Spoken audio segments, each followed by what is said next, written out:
안녕하세요. 대광교회 이준희 목사입니다. 시냇가의 심은 나무 프로젝트를 함께 진행하며 은혜를 누리고 있습니다. 대광의 모든 성도님들께서 묵상을 너무나도 잘하고 계시지만 묵상의 기초에 대해서 단단히 하고자 하는 그러한 마음으로 오늘부터 4주간 말씀 묵상 기초에 대해서 함께 강의하고 나눔하도록 하겠습니다. 신앙도 그렇고 운동도 그렇고 공부도 그렇고요. 기초를 단단히 하는 것에는 낭비가 없습니다.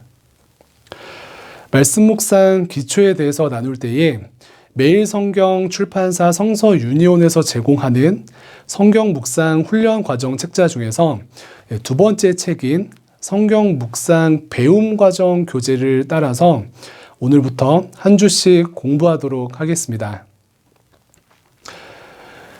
오늘은 첫 번째 시간으로 말씀 묵상의 정의와 유익에 대해서 알아보는 그러한 시간을 갖도록 하겠습니다. 말씀 묵상의 정의에 대해서 먼저 살펴볼 텐데요.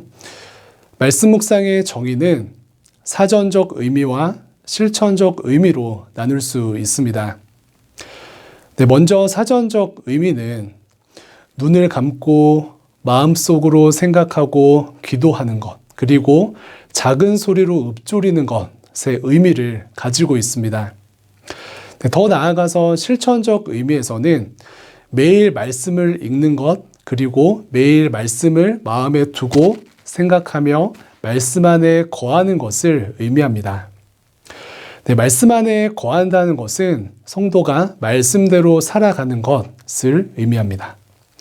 그래서 말씀 묵상의 정리하면 어떻습니까? 날마다 말씀을 읽고 읊조리고 생각하고 그 말씀대로 살아가는 삶, 그것이 말씀 묵상의 정의입니다. 그래서 날마다 말씀이 내 안에 거하는 삶, 날마다 내가 말씀 안에 거하는 삶, 이러한 삶을 살아가시는 모든 대광의 성도님들 되시기를 주님의 이름으로 축복합니다. 말씀 묵상의 정의가 이러하고요. 그렇다면 말씀 묵상의 유익은 무엇인가 살펴보도록 하겠습니다. 말씀 묵상의 유익은 사실 정말 많습니다. 말씀 묵상의 유익만 이야기하더라도 4주가 부족할 것입니다. 공부를 어떻게 해야 하는지 아는 것도 중요하고, 또 공부를 어떻게 하고 또 운동도 어떻게 해야 하는지 아는 것도 중요하지만 사실 공부도 열심히 하고 운동도 열심히 했을 때 어떤 유익이 있는가, 그것을 알려주는 것이 어찌 보면 더 중요합니다. 이러한 맥락에서 말씀 묵상도 마찬가지입니다. 그래서 먼저 말씀 묵상의 유익에 대해서 살펴볼 텐데요. 말씀 묵상의 유익 첫 번째는 말씀 묵상을 통해 하나님을 알 수 있다. 이것이 첫 번째 유익입니다. 성경의 저자는 누구입니까? 하나님이십니다. 또 성경은 누구에 관한 이야기입니까? 성경은 하나님에 관한 이야기입니다. 그래서 결론은 하나님을 알기 위해서는 성경을 읽어야 하고, 또 성경 말씀을 깊이 묵상하면 하나님을 많이, 또 하나님을 깊이 알 수 있습니다. 아이돌을 좋아하는 청소년들은 만약에 시중에 그 아이돌에 관련된 책이 있으면 하루에 2번, 3번이라도 정독하면서 그들을 알아갈 것입니다. 많이 읽을수록 또 많이 깊이 그 대상에 대해서 알 수 있기 때문이죠.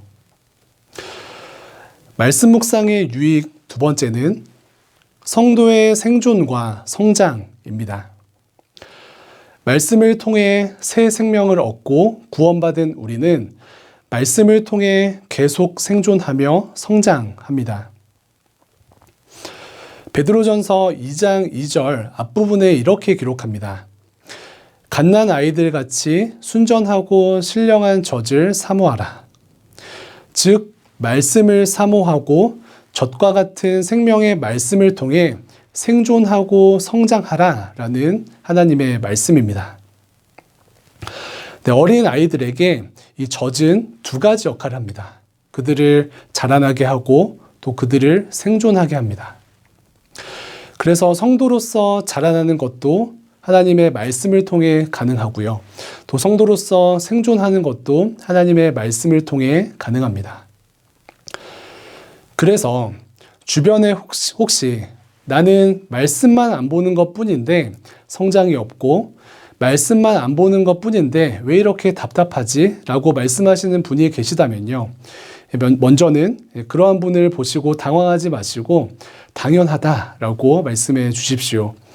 그리고 그렇게 고백하시는 분들에게 그분들의 입에 말씀의 젖병을 물려주시기를 부탁을 드립니다.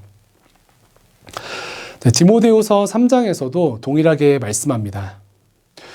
모든 성경은 하나님의 감동으로 된 것으로 교훈과 책망과 바르게 함과 의로 교육하기에 유익하니 이는 하나님의 사람으로 온전하게 하며 모든 선한 일을 행할 능력을 갖추게 하려 함이라. 아멘.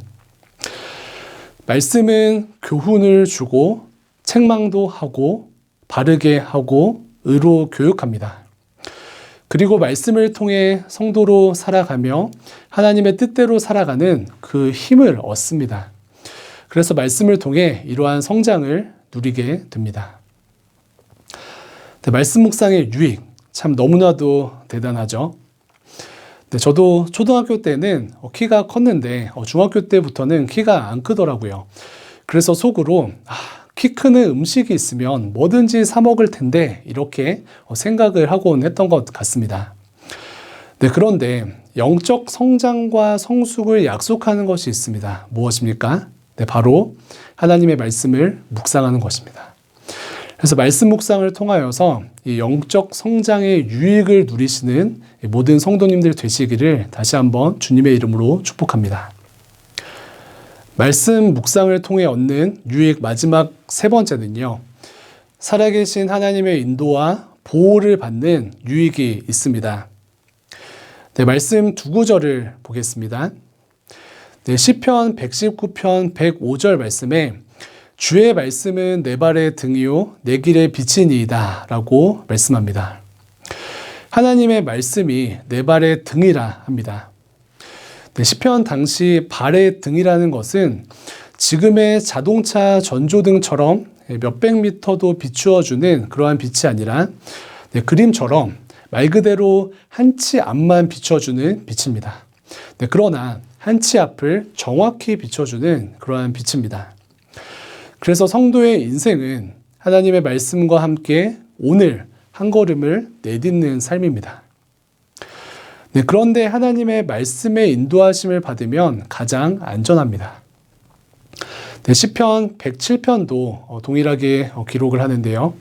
시편 107편 20절 말씀에 그가 그의 말씀을 보내어 그들을 고치시고 위험한 지경에서 건지시는도다 라고 기록합니다.